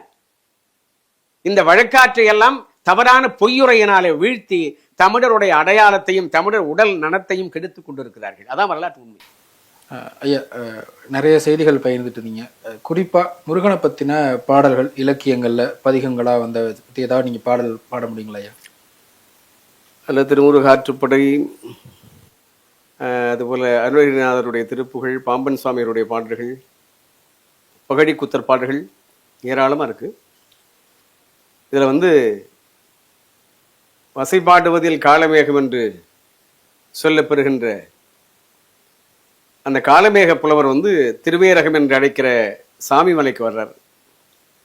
அங்க வந்து ஒரு வெண்பாவை பாடி இருக்கிறார் முருகன் மேல. ஆனா அந்த தலபுராணத்துல அதை பதியாம இருக்காங்க. அது ஒரு சிறந்த மெய்யியல் கோட்பாடை சொல்லி இருப்பார். இது என்னுடைய தமிழாசிரியர் நேத்ரானந்தம்னு பேரு. அவர் 67ல் நான் 7ஆம் வகுப்பு படிக்கும் பொழுது இந்த பாடலை சொன்னார். அது சிறந்த மெய்யியல் கோட்பாடும் உள்ளடக்கியது.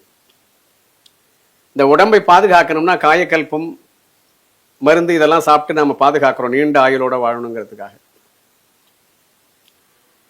ஆனா உண்ணா நோன்பு,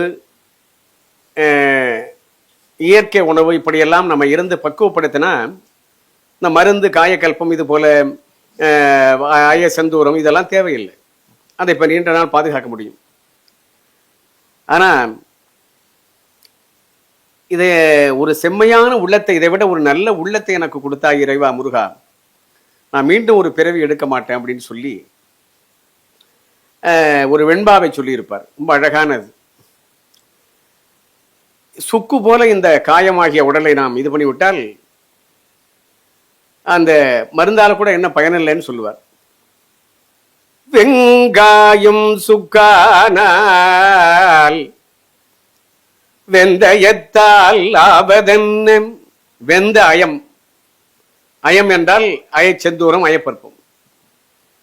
வெங்காயம் சுக்கானால் வெந்தயத்தால் ஆவதென்ன, இங்கார் சுமந்திருப்பார் இச்சரக்கை, மங்காத சீரகத்தை தந்தீரேல் வேண்டேன் பெரும் காயம். மீண்டும் ஒரு பெரிய உடல். மங்காத சீரகத்தை தந்தீரேல் வேண்டேன் பெருங்காயம், ஏரகத்து செட்டியாரே என்று அழகா பாடியிருப்பார். பார்த்தா மடிகை பொருள் போல தெரியும்னா ஒரு அழகான மெய்யியல் கோட்பாட்டை உள்ளாக வைத்து அழகான வெண்பாவை பாடியிருப்பார். அது நான் அந்த கோயிலுக்கு செல்லுகின்ற பொழுதெல்லாம், மலைவலம் வருகின்ற பொழுதெல்லாம் இந்த வெண்பாவை சொல்வது எனக்கு வழக்கம். 6 கலைகளில் வல்லவர் என்பதனாலே அது குறித்தும் 6 வழிகளில் மக்களை நல்வழிப்படுத்தினார், ஆற்றுப்படுத்தினார் என்பது குறித்தும் 6 முகமாக வடித்து முருகனை பாடினார்கள். திருப்புகள் கூட அற்புதமாக பாடும். ஏறுமையில் ஏறி விளையாடு முகம் ஒன்றே, ஈசருடன் ஞான மொழி பேசு முகம் ஒன்றே, கூறுமடியார்கள் வினை தீர்க்கும் முகம் ஒன்றே, குன்றுருவ வேல் வாங்கி நின்ற முகம் ஒன்றே, மாறுபடு சூடரை வதைத்த முகம் ஒன்றே, வள்ளியை மனம் புணர வந்த முகம் ஒன்றே, 6 முகமான பொருளி அருளல் வேண்டும், ஆதி அருணாசலம் அமர்ந்த பெருமாளே என்று பாடி பரவுவார் அருணகிரியார். இந்த பாடலை கேட்டாலே ஒரு ஆன்மீக அனுபவம் இயல்பாக வருதுங்க. இவ்வளவு செய்திகள் சொல்றீங்க, ஆனா சைவ சமயம் தான் வந்து பிற சமயத்தினர் மீது தாக்குதல் நடத்தினாங்க, கழுவேற்றெல்லாம் செஞ்சிருக்கிறாங்க, பௌத்தர்கள் மீது, வைண சமயத்தின் மீதுலாம் தாக்குதல் சமணர்கள் மீது. இந்த கேள்வி திருப்பி கேட்டுறாங்க. இவ்வளவு செய்திகள் நீங்க சொல்றீங்க, ஆனா சைவ சமயம் தான் வந்து பிற சமயத்தை தாக்குதலுக்கு உள்ளாக்குனாங்க, கழுவேற்றினாங்க, சமணர்கள் மீதா இருக்கட்டும் அல்லது வைணவத்தின் மீதா இருக்கட்டும், இப்படி பல்வேறு சம்பவம் நிறுத்தினாங்க. கமலஹாசன் கூட தசாவதாரம்ங்கிற ஒரு படத்துல அது ஒரு காட்சியாகவும் விரிவாகவும் அதை பத்தி குறிப்பிட்டிருக்காரு. அது சரிதானா? அது உண்மைதானாங்களா? அதாவது சமயம் என்பது மக்களை நெறிப்படுத்துவதற்காக வந்ததுதான் சமயம். எப்பொழுதுமே ஒரு கொள்கை வந்து உருவாகி மக்களை கவர்ந்து அதை நிலை பெற்று நீண்ட காலம் ஆன பிறகு காலப்போக்கில் அது தெரிஞ்சு போகும். இது மாதிரி வாழ்க்கையில எல்லாம் நடக்கும். மார்க்ஸ் உருவாக்கின கம்யூனிசமே சில நாடுகளில் மக்களை வதைச்சிருக்கு. அதுபோல ஜனநாயகமே வதைத்து கொண்டிருக்கிறது பல நாடுகளிலேயும் மக்களை. அப்படி பார்க்கிறப்போ எப்படி இப்ப அரசியல் கட்சிகள் வந்து சண்டையிட்டுக் கொள்ளுகிறதோ அது போல ஒரு காலத்திலே சமய பூசல்கள்லாம் இருந்திருக்கிறது. அதை மறுக்க முடியாது. சமையல் பூசல் இருந்திருக்கிறது. இந்த வந்து சமணர்கள் இத சைவத்துல வந்து கழுவேற்றினார்கள் என்று சொல்லுவதெல்லாம் இன்று வரைக்கும் அது வந்து ஒரு 100 விழுக்காடு உண்மையாக எனக்கு இல்லை, தெரியவில்லை. ஒரு சமணர் ஞான சம்பந்தர் மதுரையிலே சமணர்களை கழுவேற்றினார் என்று சொல்லுகின்றார்கள், சொல்லப்பெறுகிறது. கழுவேற்றம் நடந்ததாக 8000 சமணர்கள். அதுவும் நான் இதை கொண்டு திருக்கோயில் தஞ்சாவூர் பெரிய கோயில் குடமுழுக்கு அங்க நடந்த ஒரு மாநாட்டில் பேசும்போது கூட இந்த கருத்தை நான் சொல்லியிருக்கேன். 8000 சமணர்களை கழுவேற்றினார் என்று இன்னைக்கு சொல்லிக் கொண்டிருக்கின்றார்கள், சொல்லுபவர்கள்லாம் இருக்கின்றார்கள். இதெல்லாம் சமணர்கள் இவர்களோடு வாதிட்டார்கள், வந்து ஞான சம்பந்தரோடு வாதம் செய்தார்கள். சமணம் எப்படின்னா கொல்லாமை, இது இந்த வள்ளலார் சொல்லுகின்ற கொல்லாமையை தீவிரமாக கடைபிடித்தது. அதாவது நடந்து போனா கூட மயிர் பீலிகைகளால பெருக்கி போவாங்களாம். ஏன்னா அதாவது காலில் எறும்பு எதுவும் பட்டுடக்கூடாது, இறந்துடக்கூடாதுன்ட்டு. அப்படிப்பட்ட சமணர்கள். இந்த 8000 சமணர்கள்னா இந்த 8000 பேரா அப்படின்னு முதல்ல கேட்டீங்கன்னா, விழுப்புரம் மாவட்டத்தில் 8000 ஒரு ஊர் இருக்கு. அது சமணத்தினுடைய தலைமை பீடம். அந்த காலத்துல இன்னும் சமணர் படுக்கைகள்லாம் அங்க இருக்கு. அந்த 8000 சார்ந்த சமணர்கள் வந்து அந்த 8000 ஊரை சார்ந்த அந்த 8000 பிறந்தவர் தான் இவரு காலமேக புலவர். அப்ப அவங்க வரதனையங்கார்னு பேர். பிறகுதான் அவர் காலமேகம்னு ஒன்று இதாகுது. அந்த சமணர்கள் தான் சில பேர் வந்து அங்க மதுரையில மன்னனுக்கு பக்கத்துல இருக்கிறாங்க. அங்க இவர் போன பிறகு என்ன செய்கிறார்கள், அதாவது கொல்லாமையை கைகொண்டிருக்கின்ற சமணர்கள் ஞானசம்பந்தர் போய் தங்கி இருந்த மடத்துக்கு தீ வச்சுடுறாங்க. அதற்கு பிறகுதான் பதிகம் பாடுகின்றார். அது பையவே சென்று பாண்டியரை பற்றுகன்னு பாடி அவருக்கு சூளை நோய் வர்றதா அந்த இது வரும். முதல்ல இந்த 8000 பேர் அல்ல, 8000 என்ற ஊரை சார்ந்த சமணர்கள். அவர்கள் என்ன சொல்றாங்க, நாங்கள் தோற்றால் கழுவேறுகிறோம் என்று சொன்னார்கள். கழுவேறுகிறோம் என்று சொன்னார்கள் என்று இருக்கிறதே தவிர ஞானசம்பந்தர் கழுவேற்றினார் என்று இல்லை. ஞானசம்பந்தர் வந்து நாங்கள் கழுவேறினோம் என்று சொன்னார்களே தவிர கழுவேற்றப்பட்டதற்கான சான்றுகளும் கிடையாது. இன்னும் வந்து எத்தனையோ ஆய்வுகள் தற்காலத்திலே வந்திருக்கிறது, இந்த சமணர்கள் கழுவேற்றம் என்பது ஒரு பொய்யுரை புனைகதை என்று. அது உண்மையாக இருக்க வாய்ப்பில்லை என்று சித்திரங்கள் அங்கொன்று இங்கொன்று இருக்கிறது. ஒவ்வொரு இடத்துல காத்தவராயன் கழுவேற்றம்னு கேள்விப்பட்டிருக்கோம். அத அந்த அது போல கதைகள்ல வந்து இருக்கிறதே தவிர இந்த 8000 பேர் சமணர்கள் வந்து கழுவேற்றினார்கள் என்பது உண்மை அல்ல. அது வந்து ஒரு பொய்யுரை தான். ஆனால் சமயத்துக்குள்ளே பூசல் இருந்திருக்கிறது, போட்டி இருந்திருக்கிறது, பூசலும் போட்டியும். இப்ப பாத்தீங்கன்னா இதுல வந்து மதுரை சேர மன்னர்கள், மதுரை ஆண்ட மன்னர்கள், பல்லவர்கள் எல்லாம் சைவத்தை விட்டு மாறி இருக்கிறார்கள். ஆனால் சோழ நாட்டில் இருக்கின்ற சோழ மன்னர்களுடைய வம்ச வழியிலே யாரும் சைவத்தை விட்டு மாறியதாக வரலாற்று சான்றுகளே கிடையாது. சோழ நாட்டில் மட்டும். நீங்க எதுவும் சொன்னீங்க இப்ப ராஜராஜன் மீட்டதை பற்றி இப்ப திருமுறைகள், அதெல்லாம் அந்த அந்த தமிழை வந்து புறக்கணிக்க வேண்டும் என்பதற்காக அப்ப சுவடிகள் எல்லாத்தையும் இருக்காது இல்லையா? அப்ப தேடி தேடி இந்த சுவடி எல்லாம் நம்ம இது பண்ணிட்டோம்னா அந்த வழக்கைய ஒழிச்சிடலாம் அப்படின்ட்டு தான் அங்க தில்லையில வந்து ஒரு பெட்டு எப்போதும் அது அங்க வந்து ஒவ்வொரு கோயில்லையுமே திருக்கை கொட்டின்னு ஒரு மண்டபம் இருக்கும். அந்த மண்டபத்தெல்லாம் இடிச்சிட்டாங்க. ஒரு கட்டத்துல குகையிடி கலகம் நடந்தது. அந்த குகையிடி கலகத்துல ஞானசம்பந்தருடைய மடங்கள், நாவுக்கரசருடைய மடங்கள், இது போல திருக்கை கொட்டி மண்டபங்கள், கோயில்ல இருந்த கைக்குட்டி மண்டபங்கள்லாம் இடிக்கப்பட்டது. அந்த குகையிடி கழகத்துல திட்டமிட்டு இடித்தார்கள். அதையெல்லாம் அவர் வந்து இவர் எழுதியிருக்காரு. அதெல்லாம் மயிலை சீனி வெங்கடசாமி நாட்டார் எழுதியிருக்காரு. அந்த திருக்கை கொட்டி மண்டபத்துல வந்து அந்த இதுக்கு ஒரு திருமுறை அந்த தலத்துக்குரிய பதிக கல்வெட்டு இருக்குமா. அதோட இல்லாம மற்ற எல்லா திருமுறை சோடிகளும் அங்க இருக்குமா. அதுக்கு திரு கை கொட்டி மண்டபங்கள்னு பேரு. அந்த மண்டபத்தை எல்லாம் இடித்தார்கள். அது போல இந்த சைவத்தை தில்லையில வந்து இது அங்க இருந்த சுவடிகளை எல்லாம் எடுத்து மூவர் சுவடிகளையும் எடுத்து பூட்டிட்டு 3 பேர் வந்தாதான் கொடுக்கறது அப்படின்னு ஒரு கருத்து இருக்குன்னு ஒரு கதை கட்டி விட்டாரு. அப்ப வெளியில யாரும் படிக்கிறதுக்கு வாய்ப்பு இல்லை. ராஜராஜன் வந்துக்கு அவனுக்கு வந்து திருவாரூர் பெருமான் தான் 8 தெய்வம். அங்க சென்று வழிபாடு பண்ணும்போது யாரோ ஒருத்தர் வந்து ஒரு தேவாரம் விண்ணப்பம் பண்றாரு. அதை கேட்டுட்டு இந்த பாடலாம் எங்க இருக்கு அப்படின்னு கேட்கும்போது இங்க இல்லைங்க. ஒருத்தர் சொல்றாரு, அவன் வந்து திருநாரையூர்ல நம்பியாண்டார் நம்பின்னு இருக்கார், அவரை கேட்டா தெரியும் சொல்லி அங்க வந்து அவரை கேட்டு அதன் மூலமாக தில்லைக்கு சென்று அவங்கள்ட்ட கேட்கும்போது 3 பேரை வந்தாதான் கொடுக்கறதுன்னு ஒரு செய்தி இருக்கு அப்படின்னு சொல்லி அவங்க சொல்றாங்க. 3 பேர் உயிரோட வந்தாதான் எப்படி கொடுக்கறது? அவங்க எல்லாமே வந்து சித்தி அடைந்தவர்கள் எல்லாருமே. அப்பதான் மூவருடைய சிலையையும் வந்து இது பண்ணி அவ எழுந்தருளை பண்ணி வீதி ஊர்வலமா வந்து 3 பேரை வந்துட்டு அங்க கொடுங்கன்னு சொல்லும் போது தீட்சர்கள் வந்து இது என்ன, இது சிலையை கொண்டு வந்து கேட்கறீங்க அப்படின்னு அவர்கள் கேட்க, அப்படின்னா நீங்கள் வழிபடுகின்ற ஆடல் வல்லானும் சிலைதானேன்னு சொல்ல உடனே திறவுகோல கைகளை கொடுத்து அதுக்கப்புறம் வாங்குறாரு. அவ்வளவு பெரிய சக்கரவர்த்தியாக விளங்கிய ராஜராஜனாலே தான் அந்த திருமுறையை மீட்க முடிந்த அப்படிப்பட்ட சதிகாரர்கள். தீட்சிதர்கள் அதை எப்படி ஒத்துக்கிட்டாங்க? எதுங்க அவரை கொடுத்துதானே ஆகணும். அப்படின்னா அது சிலை தானே சொல்லு அப்படின்னு சொன்ன புரிஞ்சுக்க முடியும்.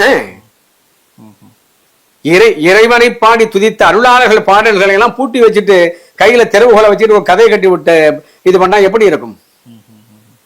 அதை வந்து ராஜராஜன் அதை பக்குவமாக அதை மீட்டு கொண்டு வந்தார். அதனாலதான் திருமுறை கிடைச்சது. அதான் திருமுறை கண்ட சோழன் பேரு. அந்த திருமுறைகளை தென்கிழக்கு ஆசிய நாடுகள் முழுவதுக்கும் கொண்டு போனார் வந்து அவருடைய மகன் ராஜேந்திர சோழன். உலகத்திலேயே மிகச்சிறந்த கடற்படை, மிகப்பெரிய கடற்படை வைத்திருந்தது ராஜேந்திர சோழன் தான். தென்கிழக்காசிய நாடுகள் முழுக்க கொண்டு போனார், திருமுறையை கொண்டு போனார். மீட்டது ராஜராஜன். தென்கிழக்காசிய நாடுகள் முழுக்க கொண்டு சென்றது வந்து ராஜேந்திர சோழன். அதனால தமிழ் மீண்டது. எப்படி உலகத்தின் கருவறைங்க தமிழகம். எங்க வந்தாலும் வந்து இங்க இருந்த சுரண்டை கொண்டுதான் சோடிகள் எல்லாம் எடுத்து கொண்டு போனார்கள். இப்ப வெளியில கண்டுபிடிக்கிற சோடிகள் சித்தர்கள் சோடிகள் இருந்து கண்டுபிடிக்கிறதா எல்லாம் இன்வென்ஷனும். அமைச்சர் ராஜ்மோகன் ஆய்வு மேற்கொண்டிருக்காரு. அதுல சில மதுரை சமண பள்ளிகள் அப்படின்னு குறிப்பிடுறாங்க. இது எல்லாமே சமணர்களுக்கானதா அல்லது சைவத்திற்கானதா? அதாவது சமணர்களுடைய அவர் சமய நூலை கற்றுக் கொடுப்பதற்கு தனியாக இருக்கும், பொதுப்பள்ளிகளும் இருக்கும். உலக இதுல காஞ்சிபுரத்துல மிகப்பெரிய பல்கலைக்கழகம் இருந்தது, காஞ்சி பல்கலைக்கழகம். பௌத்தம் சார்ந்த காஞ்சி பல்கலைக்கழகம். உலகமிழ்க்க மாணவர்கள் வந்து படிச்சாங்க. அது இதுக்கு பிறகுதான் நாலந்தா பல்கலைக்கழகம்லாம், தட்சசீலம்லாம். நாலந்தா பல்கலைக்கழகத்திலேயே இருந்த தர்மசேனர் காஞ்சிபுரத்தை சேர்ந்தவர் தான். இங்க இருந்து நாலந்தாவில் இருந்தார். மிகப்பெரிய பல்கலைக்கழகம் ஒரு கோடு கூட கிடைக்கல இன்னை வரைக்கும். சென்ட்ரல் கவர்மெண்ட் மத்திய அரசு இது எதிர்கால வரைக்கும் சுதந்திரம் அடைஞ்சதுல இருந்து ஒரு கோடு கூட கிடைக்கல காஞ்சிபுரத்துல. ஏன்? தமிழ்நாட்டினுடைய பெருமை வந்துடும். உலகத்திலேயே மிகப்பெரிய மிகப்பழமையான உலகத்திலிருந்து பல்வேறு நாட்டு மாணவர்கள் எல்லாம் படிச்ச காஞ்சி பல்கலைக்கழகத்தை தோண்டி எடுத்து பார்க்கல. தட்சசீல நாலந்தாவை தோண்டி எடுத்துட்டு அதுக்கெல்லாம் பேராசிரியர் அதுக்கெல்லாம் துணைவேந்தர் எல்லாம் போட்டிருக்காங்க. இன்னை வரைக்கும் கண்டுபிடிக்கல காஞ்சி பல்கலைக்கழகத்தை. சீனாவில் இருந்த யுவான் சுவாங் வந்து படிச்ச பல்கலைக்கழகம் அது. சீனத்து பேரறிஞர் யுவான் சுவாங் வந்து படிச்ச பல்கலைக்கழகம். இன்று வரைக்கும் வந்து காட்சிகள் மாறலாம், எது மாறினாலும் செயல் மட்டும் ஒன்றுதான் நடந்து கொண்டிருக்கு. தமிழை புறக்கணிக்க வேண்டும். நாலந்தா மாதிரி நம்மள்ட்ட ஒரு பல்கலைக்கழகம் ஏன் இல்லைன்னு நினைக்கிறீங்க? அதான் காஞ்சி பல்கலைக்கழகம் தான் சொன்னேன் உங்களுக்கு. காஞ்சி தான் முதன்மை. உலகத்திலேயே மிகச்சிறந்த பல்கலைக்கழகம். உலகமெல்லாம் வந்து பறந்து வந்து படிச்சது காஞ்சியில, காஞ்சி பல்கலைக்கழகத்துல. அதுபோல் அதுக்கு பிறகு வடக்கு போனா நாலந்தா, தட்சசீலம். நாலந்தா பல்கலைக்கழகத்தை தோண்டி எடுத்து அதுக்கு வந்து துணைவேந்தர் போட்டிருக்காங்க. மிக பழமையான தொன்மையான காஞ்சி பல்கலைக்கழகத்தை பற்றி ஒரு கோடு கூட கிழிச்சேதான்னு பார்க்கல இன்னை வரைக்கும். நிறைவு கேள்வியாக, சைவம் வந்து ஆசீவகத்தை அழிச்சது அப்படிங்கிற ஒரு செய்தி சொல்றாங்க. அதெல்லாம் ஆசீவகம்னா என்ன? சைவம் ஆசீவகத்தை அழிச்சது உண்மைதானுங்களா? ஆசீவகம் ஒரு படிப்படியான மெய்யியல் கோட்பாடு. அதுல ஒரு கட்டத்தில் ஆசீவகம் 6 திசையாசிரியர்கள் சேர்ந்து உருவாக்குனது தான் அந்த ஆசீவகம் என்று சொல்லுவாங்க. வந்து அந்த காலத்துல சமயம்னு சொல்லாம சிந்தனை பள்ளிகள்னு சொல்லுவாங்க. அந்த இது சமய நிலை உருவாகின்ற பொழுது சிவனியம் மாலியம் இப்படிதான் பழமையான இது. பின்னால்தான் வைஷ்ணவம் இப்படி மாறுது. இதுல ரெண்டும் அந்த ஆசீவகம் என்பது பொருளியல் சார்ந்தது. பொருள் முதல்வாதம் என்று சொல்றோம்ல, அந்த பொருள் முதல்வாதத்தை அடிப்படையை ஒற்றியது. ஆனால் இந்த சிவனியம் மாலியம் இது எல்லாம் அருளியல் சார்ந்தது. ஆனால் தமிழருடைய வாழ்க்கை இரண்டும் சேர்ந்ததுதான், இரண்டும் சேர்ந்த ஒன்றுதான். இதை வந்து பின்னால வந்த சமயங்கள் எல்லாம் நிறைய இதை வந்து ஆசீவகத்திலிருந்து எடுத்திருக்கு. ஆசீவகத்திலிருந்து நிறைய எடுத்தது வைணவம் தான், மாலியம் தான், மாலிய கருத்துக்கள் தான். அதுபோல் நிறைய இதை வந்து மாலியத்திலிருந்து வைணவமும் எடுத்திருக்கு, இது எடுத்திருக்கு, சைவமும் எடுத்திருக்கு. இதை விட சொல்லுவதை விட கபிலருடைய சாங்கியம் தான் எல்லாவற்றுக்கும் எல்லா சமயத்துக்கும் சமணம், பௌத்தம், ஜைனம் எத்தனை சமயங்கள் இருக்கோ அத்தனை சமயங்களுக்கும் வாரி கொட்டி கொடுத்திருக்கிறது கபிலருடைய சாங்கியம். ஆனா அந்த சாங்கிய நூல்கள் ஒண்ணு கூட இல்ல, எல்லாத்தையும் அழிச்சிட்டாங்க. முருகன் கௌமார சமயத்தை சார்ந்தவர் அப்படின்னு ஒரு அதில் கௌமார சமயம் என்று சொல்வதெல்லாம் பின்னால உருவானது, அப்படி உருவாக்குனது. காலம் பல காலம் கடந்து அதை ஒரு சமயமாக உருவாக்கினார்கள், அவ்வளவுதான். முருகனை பத்தின அந்த அடையாளங்கள் இப்ப மக்கள்கிட்ட என்ன இருக்குங்க அவர் வாழ்ந்த காலகட்டத்துல? குமரிக்கண்டத்துல தமிழ் இனம் என்பது 2 குழுக்கள் இணைந்துதான் உருவாயிருக்கு. அதுல ஒன்று நாகர்குடி, மற்றொன்று இயக்கர்குடி. இந்த நாகர்குடியில உருவானவர் தான் இந்த முருகன். இயக்கர்குடியில சார்ந்தவர் தான் ராவணன் எல்லாம் வர்றது. இந்த 2 குடிகளும் இணைந்துதான் தமிழ் என உருவாயிருக்கு. இந்த 2னுடைய அடையாளமும் அப்ப குமரிக்கண்டம், அதுக்கு இப்ப இருக்கிறதுல ஈழத்துல இருந்து இமயம் வரைக்கும் அந்த அடையாளம் இருக்கு. ஆனா யாருக்கும் தெரியாது. சைவம், வைணவம், சாக்தம், பௌத்தம், சமணம், ஜெயினம் எந்த மதமாக இருந்தாலும் சரி, அந்த மத கோயில்கள், வீடு, சமய மடங்கள் எதுவா இருந்தாலும் அதனுடைய நிலைகள் பார்த்தா இந்த நாகர்குடியின் அடையாளமும் ஏற்கக்கூடியின் அடையாளமும் அந்த இதிலேயே இருக்கு. இந்த அடையாளத்தை நான் சொன்ன ஒரு ஈழத்துல பேசின உடனே ஒரு குருக்கள் என்ன பண்ணிருக்காரு, அந்த வெஞ்சன்ஸ் பாருங்க, கோயில் கும்பாபிஷேகத்துக்கு முன்னாடி அந்த அடையாளத்தெல்லாம் எடுக்கணுங்க அப்படின்னு இருக்காரு. ஏன்? தமிழ் அடையாளம்னு சொன்னதை தெரிஞ்சதுனால. உடனே நீ கோயில்ல இருந்தாரியா இல்லைன்னா போயா போங்க அப்படின்ட்டாங்களாம். என்ன அடையாளம்னா அந்த நிலையில பாத்தீங்கன்னா கீழே வந்து நாகபந்தம் இருக்கும் 2 பக்கமும். அந்த நாகபந்தத்தை வந்து எல்லா ஆசாரிகளும் பண்ண மாட்டாங்க. நேம நீட்டையோடு இருக்கிறவங்க தான் அந்த இதை பண்ணுவாங்க. அந்த நாகபந்தம் வந்து முருகன் பிறந்த நாகர்குடியின் அடையாளம். மேல பாத்தீங்கன்னாக்கா அந்த நிலைக்கு மேல ஒரு தடாகம், அதுல ஒரு தாமரை பூ, அது மேல ஒரு பெண் அமர்ந்திருக்க 2 யானை வாழ்த்துறது போல இருக்கும். இதெல்லாம் இப்ப பாத்தீங்கன்னா கஜலட்சுமி அப்படிம்பாங்க. அதை வந்து எடுத்துக்கிட்டது ஆசீவகம் எடுத்துக்கிட்டது. அதுக்கு பிறகு ஆசீவகத்திலிருந்து வைணவம் எடுத்துக்கிட்டது. அதுக்கு ஆசீவகத்துக்கு முன்னாடி அது வந்து நாகர்குடியினுடைய அடையாளமா இருந்தது. அதை மாதங்கின்னு சொல்லுவாங்க. நாகர்குடி இருந்தப்போ அதுக்கு என்ன பேருன்னா இயக்கியம்மன் பேர். அதுதான் இசக்கியம்மன் அப்படிம்பாங்க. இப்ப இசக்கி முத்துன்னு எல்லாம் அப்படி பேர்லாம் வருது பாருங்க. அந்த இயக்கற்குடியின் அடையாளம், இயக்கற்குடியின் அடையாளம் தான் அந்த இது.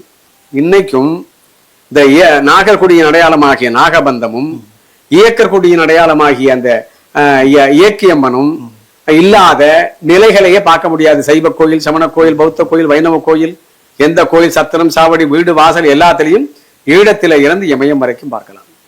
இப்ப இது வந்து நீங்க சொல்றது வச்சு கூடுதலா ஒரு துணை கேள்வி. லட்சுமி அப்படிங்கிறது எதனுடைய அடையாளம்? நான் சொன்ன பாருங்க, இந்த லட்சுமிங்கிறது இது செல்லியம்மன். அதுதான் செல்லியம்மன் தான் செல்வத்துக்குரிய திருமகளாகி அது வடக்க போய் தான் லட்சுமி ஆகிறது. அந்த காத்தாயம்மன் தான் பார்வதியா போறது. இங்க வணங்குற பேச்சியம்மன் தான் கலைமகளாகி அதை வடக்க போய் அதை வந்து நாவின் கிடத்தி அப்படிம்பார் திருமூலர். அது போல எல்லாம் பெயர் தமிழ்நாட்டில இருந்து வடக்க போய் சரஸ்வதியா போய் மாறுறது. எல்லாத்துக்குமே வேர் மூலம் தமிழகம் தான். உலகத்துக்கே, இந்திய மண்ணுக்கு நல்ல உலகத்துக்கே வேர் மூலம் தமிழகம் தான், குமரிக்கண்டம் தான். குமரிக்கண்டத்தினுடைய எஞ்சிய பகுதி தான் தமிழகம். மிக்க மகிழ்ச்சி. மகிழ்ச்சி.